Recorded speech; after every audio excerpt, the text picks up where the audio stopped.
Semana passada, né, a gente parou, estávamos lendo, né, sobre as leis dos limites, né? Hoje nós vamos ler sobre a lei número 9, que é a lei da atividade, e a lei da exposição, que é a lei número 10. Então vamos lá. Vamos orar?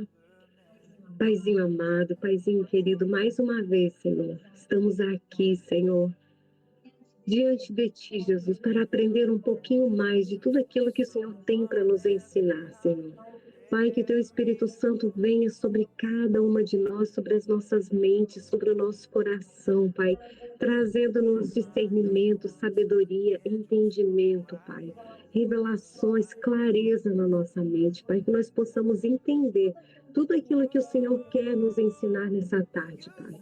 Obrigado por essa oportunidade, Senhor. Obrigado por cada uma das Tuas filhas que está aqui, Deus. Guarda nossas casas, nossos lares, Pai, em nome de Jesus. Amém. Meninas, antes de mais nada, né, um feliz Dia das Mães para vocês. Esse mês é nosso, né? E espero que vocês tenham passado um dia abençoado, um dia tranquilo, um dia se sentindo querida, amada, lembrada, né? Não é sobre o presente, mas é sobre todo o sacrifício, né, que nós mães passamos e muitas das vezes, né, não somos reconhecidas da maneira que a gente espera, né, com todo o esforço que a gente coloca na maternidade, mas eu acredito que quando os nossos filhos se tornarem mães e pais, eles vão lembrar de muitas coisas, né, que nós fizemos por eles, e eles vão entender-nos um pouquinho mais. Amém, meninas? Meninas, vamos lá então. Lei número 9, a lei da atividade. Os homens são seres que reagem e têm iniciativa. Os problemas com limites, em muitos casos, decorrem da falta de Os problemas com limites, em muitos casos, decorrem da falta de iniciativa, a capacidade dada por Deus de nos impulsionarmos na vida. Os melhores limites são formados quando a criança naturalmente tenta forçar seu caminho no mundo e este lhe impõe limites. Desse modo, a criança agressiva conhece os limites sem perder a vitalidade. Nosso bem-estar espiritual e emocional depende dessa vitalidade. Veja, por exemplo, o contraste presente na parábola dos talentos. Os bem-sucedidos são ativos e determinados. Tiveram iniciativa e avançaram. O derrotado foi passivo e acomodado. Infelizmente, muitos indivíduos passivos não nasceram assim, nem são más pessoas. Mas o mal é uma força ativa e a passividade pode tornar-se sua aliada por não reagir contra ele. A passividade nunca terá vantagem. Deus pode equilibrar nossas forças, mas nunca fará um trabalho por nós. Isso seria uma invasão de nossos limites. Ele quer que sejamos decididos e ativos, que busquemos e aproveitemos as oportunidades da vida. Sabemos que Deus não é mau com os temerosos. A Bíblia está repleta de exemplos de sua compaixão. Porém, ele não aceita a passividade. O servo mau e negligente foi passivo, não tentou nada. A graça de Deus pode reparar um erro, mas não pode compensar a passividade. Temos de fazer nossa parte. O pecado que Deus reprova não é tentar e errar, mas deixar de tentar. Tentar, errar e tentar novamente é o que se denomina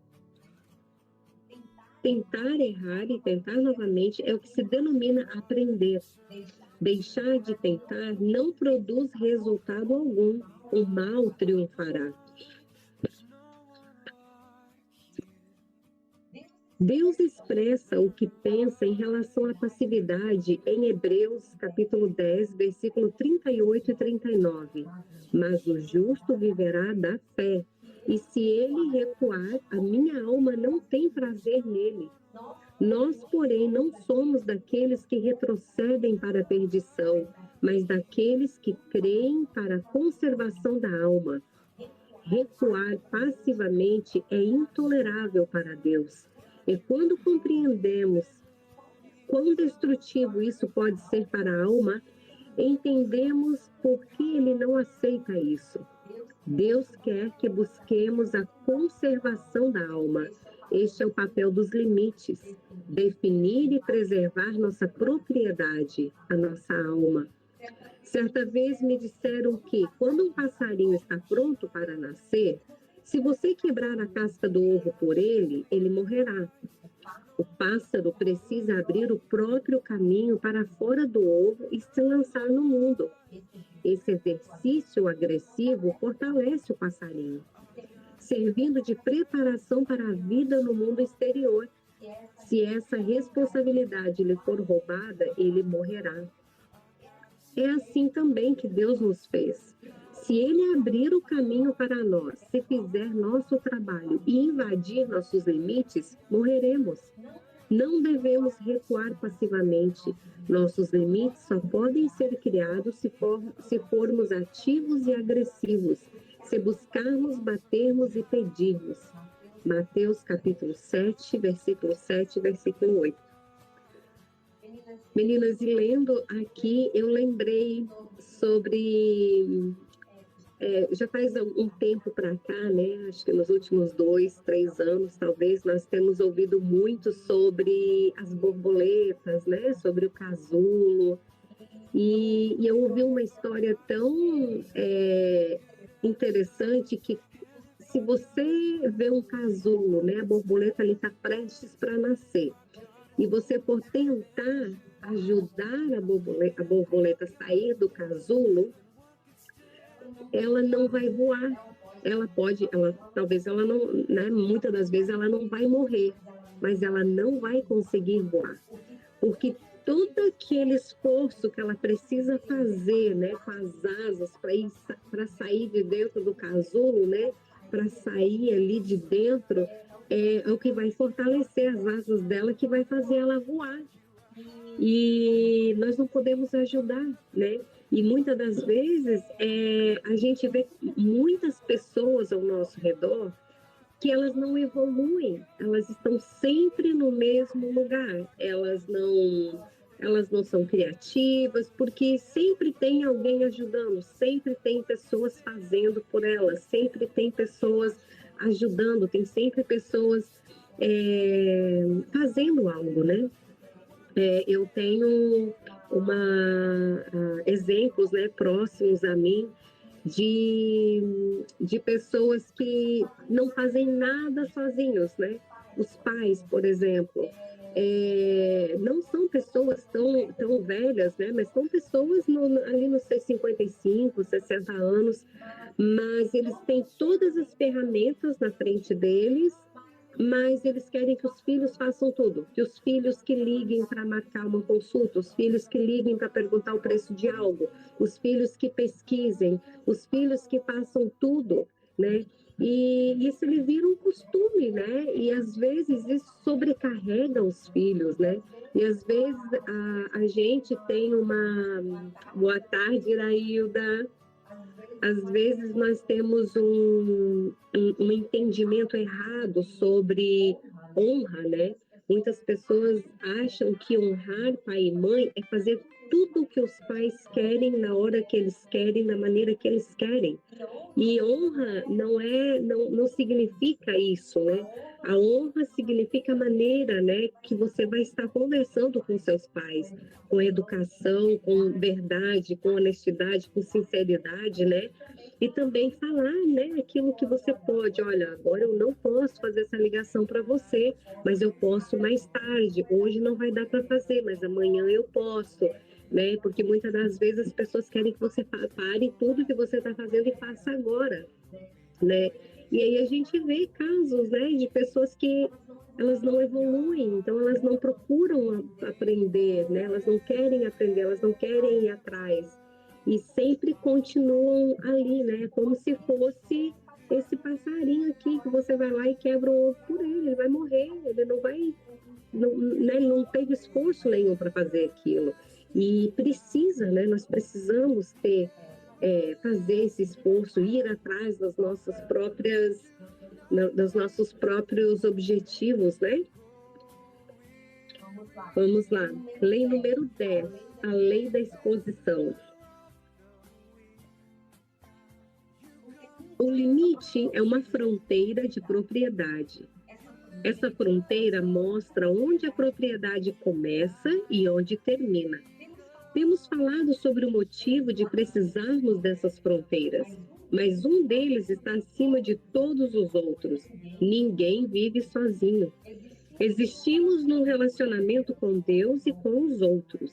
Nossos limites nos definem em relação às outras pessoas. A ideia de limite está ligada ao fato de que fazemos parte de um relacionamento. Portanto, os limites de fato tratam de relacionamentos e, finalmente, de amor. É por isso que a lei da exposição é importante. Essa lei diz que nossos limites precisam estar visíveis e devem ser comunicados àqueles com quem nos relacionamos. Existem vários problemas de limites causados por medos de relacionamento. Somos cercados por diversos medos. O medo de sentir culpa, o de não ser amado, o de perder um amor, o da ligação afetiva, o da reprovação, da raiva do outro, de que nos conheçam melhor e assim por diante. Todos são falhos no amor e o desígnio de Deus é que aprendemos a amar. Esses problemas só poderão ser resolvidos nos relacionamentos, pois neles há a essência, perdão. Esses problemas só poderão ser resolvidos nos relacionamentos, pois neles está a essência do próprio problema e da nossa existência espiritual. Por causa desses medos, tentamos esconder alguns limites. Afastamo-nos passiva e silenciosamente em vez de dizer um sincero não a alguém que amamos. Secretamente ficamos ressentidos em vez de dizer a essa pessoa que estamos zangados porque ela nos magoou.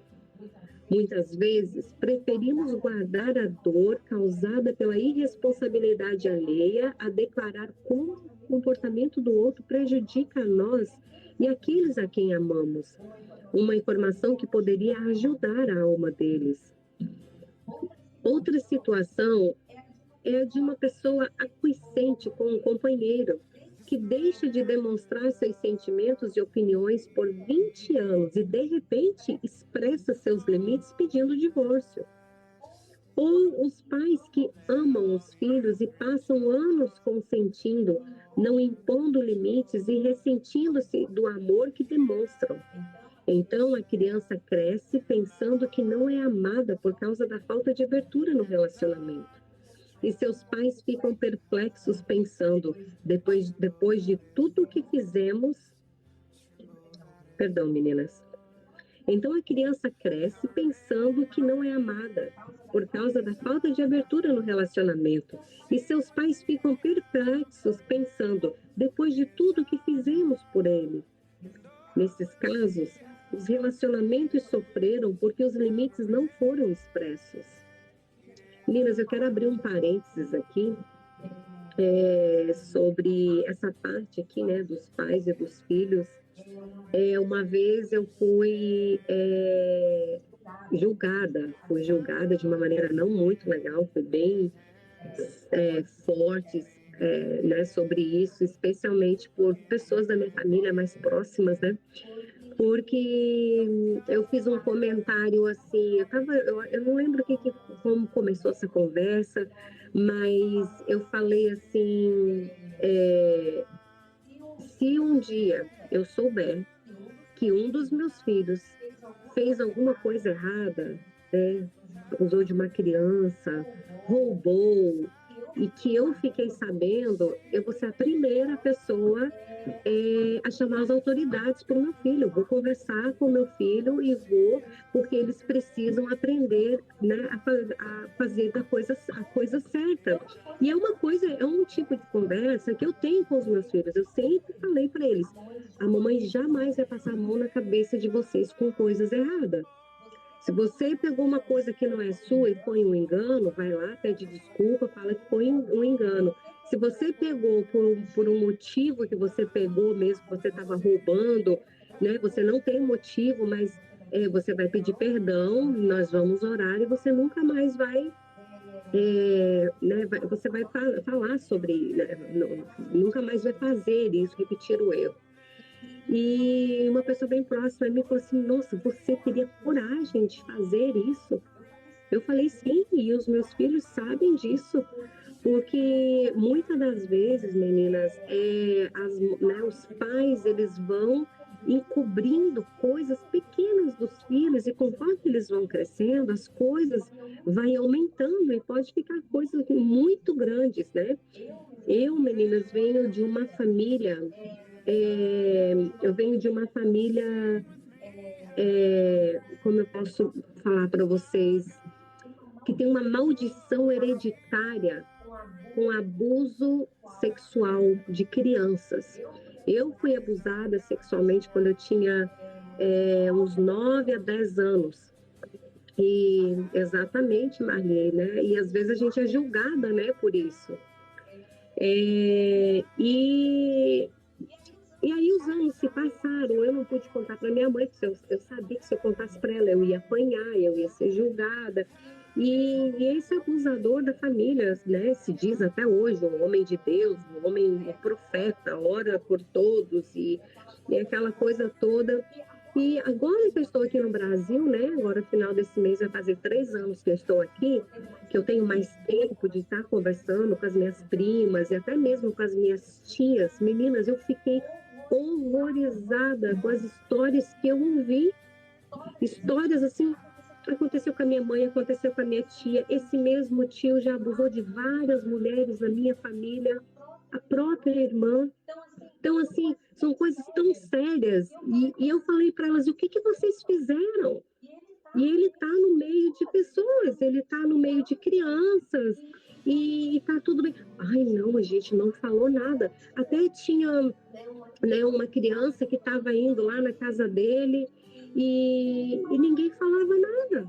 Eu chamei a mãe dessa criança, eu falei assim: olha, eu quero te falar uma coisa, aconteceu comigo, esse homem é assim, assim, assim, assim, assim, e na noite anterior eu tive um sonho, né, que eu estava em cima de uma igreja destelhada, e lá em cima tinha algumas pessoas ali ao redor, e tinha uma tartaruga enorme, enorme assim.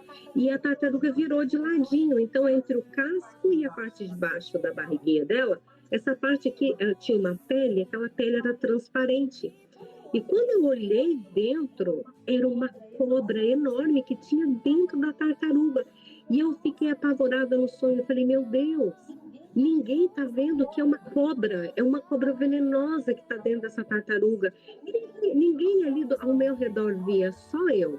E naquele dia, a mãe dessa criança falou para mim que a criança estava indo lá na casa desse homem, desse senhor, e às vezes dormia lá. Meninas, eu fiquei apavorada. Eu chamei a mãe da criança aqui na minha casa com o marido dela. Eu sentei com ela, eu falei para ela: isso não é nenhuma fofoca, aconteceu comigo. Esse homem é assim, assim, assim, assim. Ela ficou roxa na minha frente do nervosismo que deu nela. Ela me agradeceu assim e nunca mais. Ela deixou a criança ir lá e se afastou totalmente, né? Porque ela estava vendo onde estava. Ali ela enxergou o que ia acontecer. Então, e muitas das vezes a gente fica encobrindo coisas. Eu falei para minha mãe, algumas tias, eu falei assim: gente, vocês não fizeram nada. Ai, mas né, não sei, e ia ficar chateado. Eu falei: gente, pode me odiar pro resto da vida, mas eu não posso ser culpada do sangue de um inocente, sabendo que a pessoa é daquele jeito e eu não fiz nada. Então, assim, e muitas das vezes é por isso que as coisas continuam, por isso que os abusadores continuam, é por isso que o ladrão continua. Por quê? Porque as pessoas que estão perto sabem, veem e ficam abafando, né? Colocando numa panela e tampando para ninguém saber, ninguém ver, porque então isso é uma coisa muito séria, né? Nós precisamos orar e pedir ao Senhor sabedoria de como resolver essas situações, né? Do que fazer em situações como essa, mas eu sempre orientei os meus filhos, sempre falei para eles, eu disse, olha, vocês não façam nada errado, porque eu vou ser a primeira a buscar justiça, porque tudo que a gente faz tem uma consequência. Então, assim, até hoje, eles sempre, né, eles sabem disso, eles comentam sobre, né, a gente conversa muito sobre essas coisas, e nunca causou nenhum trauma nos meus filhos, que às vezes as pessoas ficam, né, nossa, vai causar um trauma, vai dar um problema assim, um problema e tal, vai... Eu falei, não, eles precisam entender que tudo na vida tem uma consequência, né? E nós não podemos deixar as coisas acontecerem e eles, né, achar que podem fazer alguma coisa e nós, os pais, vamos esconder, porque é assim que o inimigo entra na mente deles, né, e começa a colocar coisinhas. Ah, minha mãe vai passar a mão na minha cabeça, não vai fazer nada, como ela sempre fez. Os meus filhos, outra coisa, eles sabem, se é uma coisa séria, eu sempre vou dividir. Eu falo para eles, olha, a mamãe sempre conversa com o pai sempre conversa com a mãe. Então, assim, né, a gente sempre, a não ser que é uma coisa que não é séria e eles querem conversar com meu marido e não querem que eu saiba. Às vezes meu marido comenta alguma coisa comigo, eu faço de conta que não sei, que nem toco no assunto com eles e vice-versa, né? Eles me contam alguma coisa, eu falo para o meu marido. Mas nós precisamos ter esse tipo de relacionamento com os nossos filhos, né? Porque isso causa temor e eles prestam atenção em tudo que eles vão fazer e eles também entendem que tudo tem uma consequência e as consequências são colheitas que nós temos que pagar, né? Vamos lá, então. Nesses casos, os relacionamentos sofreram porque os limites não foram expressos.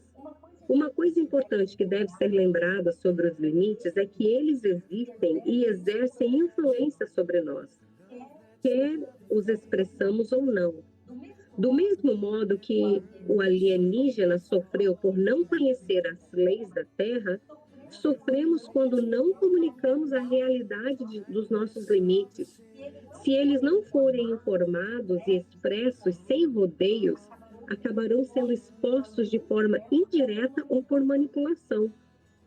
A Bíblia aborda o assunto em vários momentos. Veja as palavras de Paulo. Pelo que deixai a mentira e falai a verdade, cada um com o seu próximo, pois somos membros uns dos outros. Irai-vos e não pequeis. Não se ponha o sol sobre a vossa ira. Efésios capítulo 4, versículo 25 e 26. O mandamento bíblico é: seja honesto e caminhe na luz. Ele ainda diz: mas todas as coisas manifestas pela luz tornam-se visíveis, pois é a luz que a tudo manifesta. Pelo que diz: desperta, ó tu que dormes, e levanta-te dentre os mortos, e Cristo te iluminará. Efésios capítulo 5, versículo 13 e 14. A Bíblia fala continuamente sobre permanecermos na luz, mas por causa de nossos medos, escondemos algumas de nossas características na escuridão, onde o diabo tem oportunidade de aproveitar a situação propícia e agir. Quando nossos limites estão sob a luz, quer dizer, quando são expressos abertamente, essas características começam a integrar-se pela primeira vez. Ficam visíveis, segundo as palavras de Paulo, e tornam-se luz. São transformados e substituídos. A cura sempre acontece com a luz. Davi apresenta o assunto da seguinte maneira: certamente tu amas a verdade no íntimo, no oculto me fazes conhecer a sabedoria. Salmos capítulo 51, versículo 6. Deus quer mesmo ter uma relação sincera conosco, desejando que a mesma coisa aconteça entre nós. Uma relação de verdade significa andar na luz com os próprios limites e outras características difíceis de explicar. Nossos limites são prejudicados pelo pecado, perdem a cor e precisam ser trazidos à luz para que Deus os cure, curando também aqueles que deles se beneficiam. Esse é o caminho do verdadeiro amor, comunicar seus limites abertamente. Lembre-se da história do alienígena. O lado positivo é que, quando Deus nos tira de uma terra estranha, não nos abandona na ignorância. Ele socorreu seu povo no Egito, mas também ensinou-lhes princípios e métodos. E isso transformou a vida dos judeus. Porém, eles tiveram de aprender, praticar e lutar em muitas batalhas para interiorizar esses princípios de fé. Deus provavelmente também já o libertou do cativeiro. Pode ter sido de uma família problemática, pode ter sido do mundo, da sua falsa moral religiosa ou da desintegração de estar perdido. Ele foi o seu redentor. Mas o que ele salvou precisa ser dominado. A terra para a qual ele o trouxe em certas... Perdão, meninas. A terra para a qual ele o trouxe tem certas verdades e princípios. Aprenda como eles estão dispostos neste mundo e descobrirá que o reino de Deus é um ótimo lugar para se viver.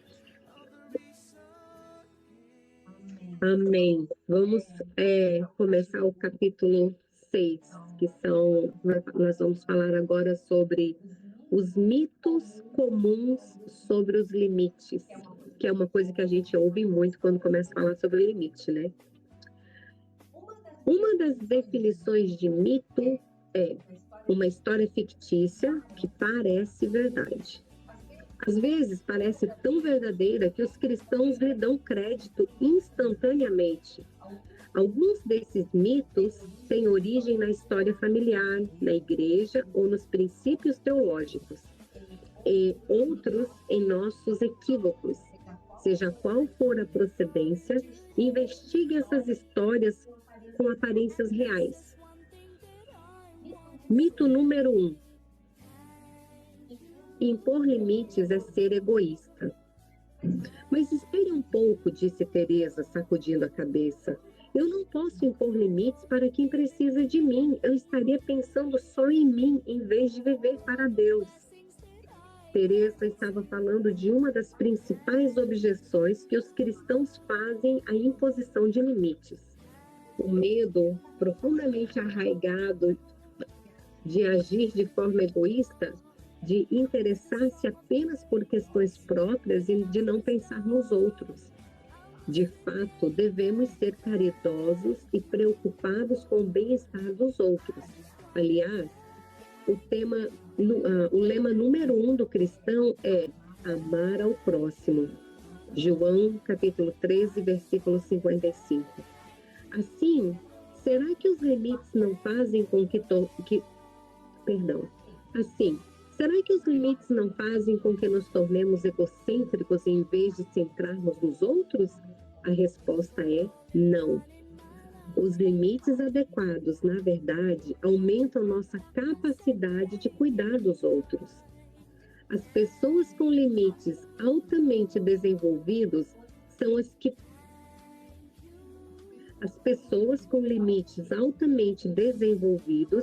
as que melhor podem cuidar dos outros em todo o mundo. Mas como pode isso? Antes de mais nada, vamos fazer uma distinção entre egoísmo e mordomia. Egoísmo é a fixação nos próprios desejos e vontades e a exclusão da responsabilidade de amar os outros. Embora as vontades e os desejos sejam características dadas por Deus, devem estar de acordo com metas saudáveis e com a responsabilidade. Em primeiro lugar, podemos não querer aquilo que precisamos. O senhor insensível pode precisar desesperadamente de ajuda por ser um péssimo ouvinte, mas talvez não queira ser ajudado. Deus está muito mais interessado em atender às nossas necessidades que em conceder nossos desejos. Por exemplo, ele negou o desejo de Paulo de curar o seu espinho na carne. 2 Coríntios, capítulo 12, versículos de 7 a 10. Ao mesmo tempo, atendeu de tal forma as necessidades de Paulo que o deixou alegre e satisfeito. Sem passar, Filipenses capítulo 4, versículo 12 e 13 fala assim: sem passar necessidade e também ter abundância. Em toda maneira e em todas as coisas aprendi tanto a ter fartura como a ter fome, tanto a ter abundância como a padecer necessidade. Posso todas as coisas naquele que me fortalece. É bom que os cristãos que receiam impor limites saibam que Deus atende às necessidades. Deus suprirá todas as vossas necessidades, segundo a sua gloriosa riqueza em Cristo Jesus. Filipenses capítulo 4, versículo 19. Além disso, ele também não considera nossas vontades e desejos de todos ruins. Ele nos concederá muitos deles.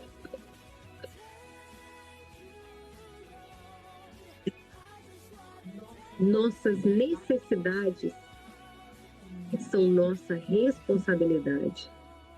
Mesmo com a ajuda de Deus, no entanto, é importante compreender que suprir as nossas necessidades é basicamente tarefa que compete a nós realizar. Não podemos esperar passivamente que os outros cuidem de nós. Jesus já disse: pedi, buscai e batei. Mateus capítulo 7, versículo 7. Também lemos: efetuai a vossa salvação com temor e tremor. Filipenses capítulo 2, versículo 12.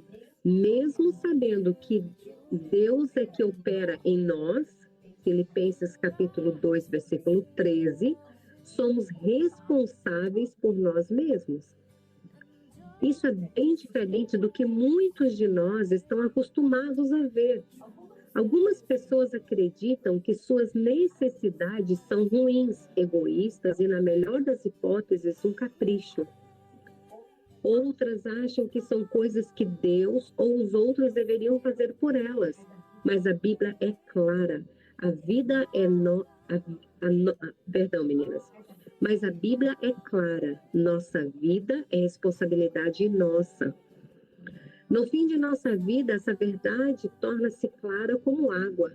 Todos compareceremos perante o tribunal de Cristo para que cada um receba segundo o que tiver feito por meio do corpo, ou bem ou mal. 2 Coríntios 5, capítulo 5, versículo 10. Essa é uma ideia que deve nos fazer refletir. Meninas, né, lendo sobre essa passagem aqui, né, é tão interessante, porque às vezes eu converso com algumas pessoas e até mesmo no momento que eu estou passando agora, eu vou, né, como eu falei para vocês, nós estamos indo embora, né, novamente para o Alasca no final do ano. E então eu tenho muitas coisas, até mesmo hoje na parte da manhã comecei a bater muitas fotos aqui, porque eu tenho muita coisa e eu vou começar a vender algumas coisas e tal. Só que tem algumas pessoas que falam assim, mas por que você vai vender? Você tem que doar suas coisas. E eu falei assim para essa pessoa, eu falei assim, não, eu não acho correto. Tem algumas coisas que eu vou doar, mas tem algumas coisas que eu vou vender, porque eu comprei, eu trabalhei para aquilo, né? E só que as pessoas acham assim que não, olham você, julgam você de estar numa posição, num lugar que elas imaginam, que elas acham que você está, elas, né, não conhecem você E eles acham que não, você tem que dar, porque a Bíblia fala, né, que você tem que dar sem querer nada em troca, e tal, e tal. Só que a própria palavra de Deus, esses dias eu até estava lendo sobre isso, né? A Bíblia fala assim, que você tem que trabalhar e também tem que desfrutar do fruto do seu trabalho, né? E tem pessoas que, se você faz uma viagem, nossa, como você é egoísta, você vai viajar agora que o Rio Grande do Sul está precisando de tanta ajuda, né? E esse é só um exemplo, mas às vezes tem pessoas que sempre têm essas perguntas, né, com que fazem, tentando nos fazer nos sentir egoístas, né? E hoje mesmo até separando as coisas e vendendo algumas coisas, eu falei assim, não, eu preciso, porque se eu começar a doar de qualquer jeito, é como se eu não estivesse respeitando, amando e cuidando daquilo que o Senhor me deu, que eu trabalhei com tanto amor para receber e comprei com tanto amor. Agora eu posso vender por um preço bem menor, bem razoável, para que sirva, né, para alguém que não tenha condições de comprar, às vezes, 100% novo. E eu falei assim com a pessoa, e não sei se a pessoa entendeu ou não, né, o que eu estava querendo dizer, mas são perguntas que nos fazem, né, nos sentir, que tentam nos fazer nos sentir culpados, né? Mas como a palavra fala aqui, né, lá em Mateus capítulo 7, versículo 7, pedi, buscar e batei. Nós temos que ir atrás, né? Porque a pessoa que vai receber aquilo que você está doando para ela, talvez uma pessoa que sempre ganha tudo, sempre quer tudo de graça, não busca, não vai atrás, não trabalha, né? E a gente tem que ter muito cuidado até para quem a gente vai estar doando as coisas, né? Será que você não está contribuindo para que a pessoa continue daquela mesma maneira, daquela mesma forma, né? Então, assim, são coisas que eu sempre estou pensando sobre isso, né? Porque a palavra de Deus fala, né, que o homem ele é digno do seu trabalho, né, do suor do seu rosto, que nós vamos nos alimentar, que nós vamos ter as nossas coisas, né? Mordomia. Uma boa maneira de compreender o estabelecimento de limites é que nossa vida é a dádiva de Deus. Da mesma maneira que um gerente cuida bem de uma loja para o dono, devemos cuidar da nossa alma. Se uma falha nos limites fizer com que descuidemos da loja, o proprietário terá o direito de ficar decepcionado conosco. Devemos melhorar nossa vida, nossas capacidades, sentimentos, pensamentos e comportamentos. Nosso crescimento espiritual e emocional devem apontar o interesse de Deus e investir em nós. Quando dizemos não às pessoas e às atividades que nos possam prejudicar, estamos protegendo o investimento divino. Como você pode ver, existe uma grande diferença entre egoísmo e mordomia. Mito número 2. Os limites são sinal de desobediência. Muitos cristãos receiam que impor e manter limites sejam sinais de rebeldia e de desobediência. Nos círculos religiosos, com frequência se ouve afirmações como: a sua recusa em continuar com o nosso programa revela um coração insensível. Por causa desse mito, inúmeras pessoas ficam presas a atividades infindáveis sem nenhum valor espiritual ou emocional. A verdade é transformadora. A ausência de limites geralmente é sinal de desobediência. As pessoas com limites fracos não raro se mostram aquiescentes, mas internamente são revoltadas e ressentidas. Gostariam de poder dizer não, mas sentem medo. Então escondem seu medo com um indiferente sim, como fez Barry. Barry estava dirigindo-se a seu carro após sair da igreja quando Ken o alcançou. Lá vamos nós, pensou ele. Talvez eu ainda consiga me livrar dessa. Barry, gritou Ken. Que bom que alcancei você. Ken, o professor de estudos bíblicos para solteiros, era um recrutador dedicado aos estudos que presidia. No entanto, era insensível ao fato de que nem todo mundo queria frequentar suas reuniões. Então, Barry, qual disciplina você gostaria que eu colocasse? Profecia, evangelização ou Marcos? Barry pensou desesperado. Eu poderia dizer, nenhuma das opções anteriores me interessam. Não precisa me procurar. Deixe que eu procure. Mas ele é uma figura importante da classe dos solteiros e poderia prejudicar meu relacionamento com os outros no grupo. Gostaria de saber qual delas é mais rápida. Que tal profecia? Barry arriscou, mas estava errado. Ótimo. Temos todo o tempo do mundo para estudar nos próximos 18 meses, até segunda. Ken foi embora triunfante. Vamos analisar o que acabou de acontecer. Barry evitou de dizer não a Ken. À primeira vista, parece que fez uma opção por obediência. Comprometeu-se a estudar a Bíblia. É uma coisa boa, não é? Claro que é. Mas pense melhor. Quais eram os motivos de Barry para dizer não a Ken? Quais eram os pensamentos e intenções do coração? Medo. Barry estava com medo da influência política de Ken no grupo dos solteiros. Receava perder as outras amizades caso ele dissesse não. Qual a importância disso? É que ressalta um princípio bíblico. O não interior anula o sim exterior. Deus está mais preocupado com o nosso coração do que com nossa aquiescência, pois quero misericórdia e não sacrifício, e o conhecimento de Deus mais do que holocaustos. Oséias capítulo 6, versículo 6. Em outras palavras, se dissermos sim a Deus ou a qualquer pessoa, quando na verdade dizemos não, estaremos pondo-nos em estado de submissão. E isso é o mesmo que mentir.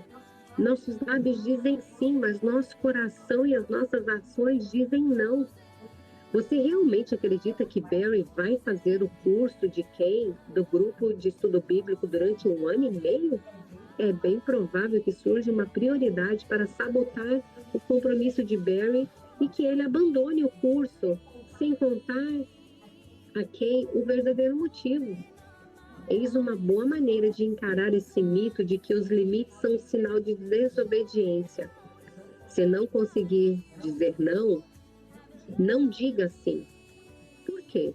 Isso diz respeito à motivação de obedecer, amar e ser responsável. Precisamos sempre dizer sim com amor. Quando nosso motivo é o medo, não existe amor. A Bíblia fala sobre como ser obediente. Cada um contribua segundo propôs no seu coração, não com tristeza ou por necessidade, pois Deus ama ao que dá com alegria. 2 Coríntios capítulo 9, versículo 7. Veja as duas primeiras maneiras de dar, com tristeza e por necessidade. Ambas as situações implicam medo da própria pessoa ou da consciência culpada. Essas motivações não podem caminhar lado a lado com o amor, porque no amor não há medo. Antes, o perfeito amor lança fora o medo. 1 João 4,18. Cada um de nós deve dar apenas o que decidiu. Quando ficamos com medo de dizer não, estamos comprometendo nosso sim. Não há nenhum valor para Deus em sermos obedientes por medo, porque o medo produz tormento. Aquele que teme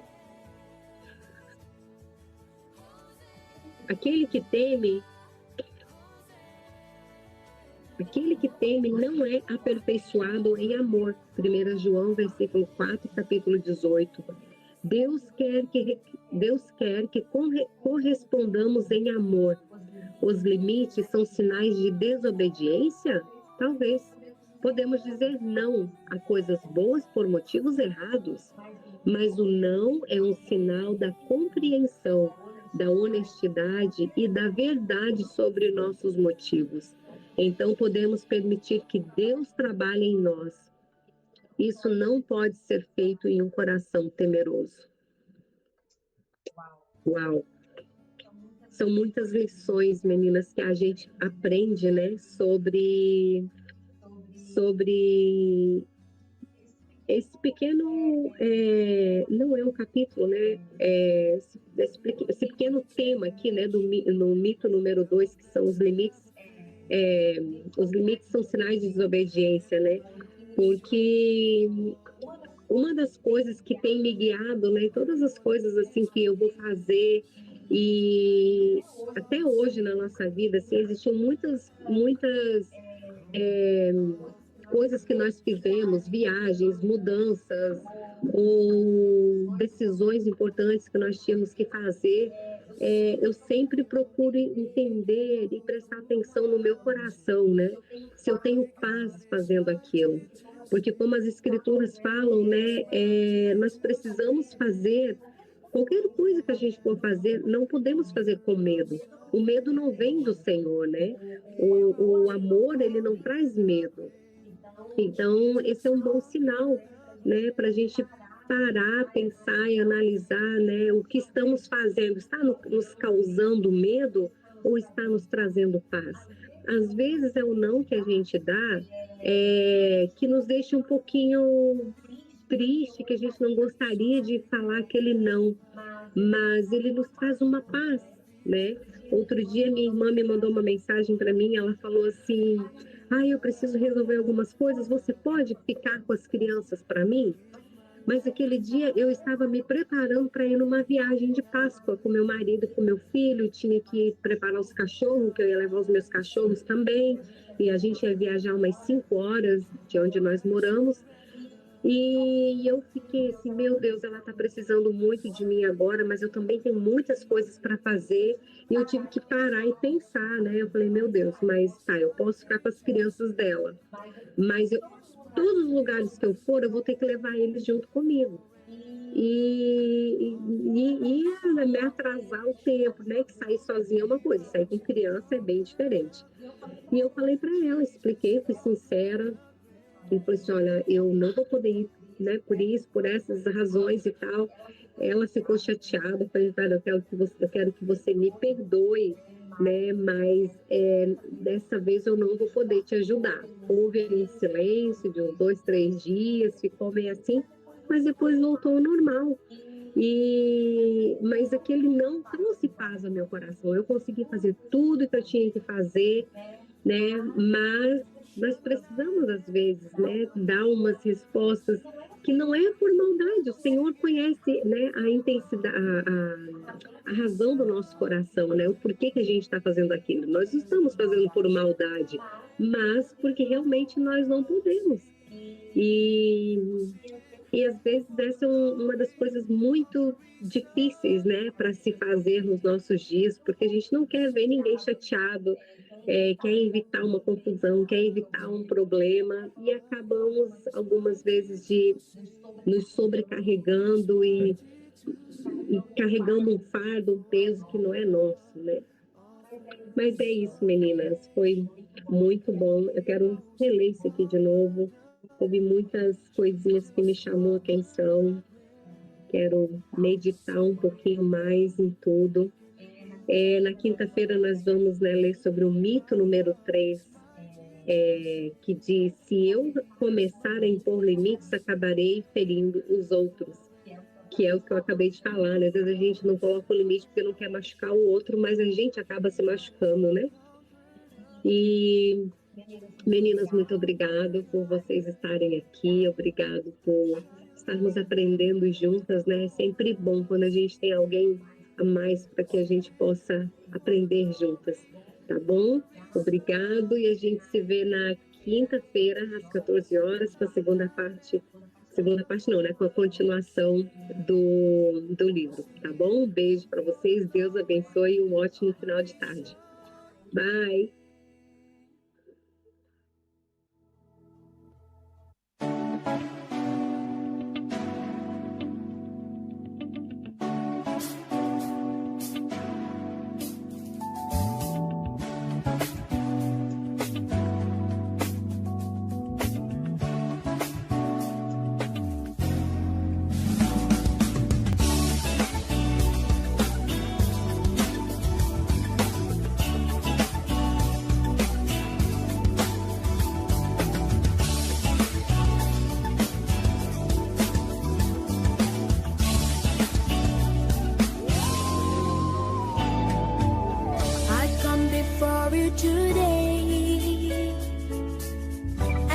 just one thing that I want to say. Thank you, Lord. Thank you, Lord, for all you've given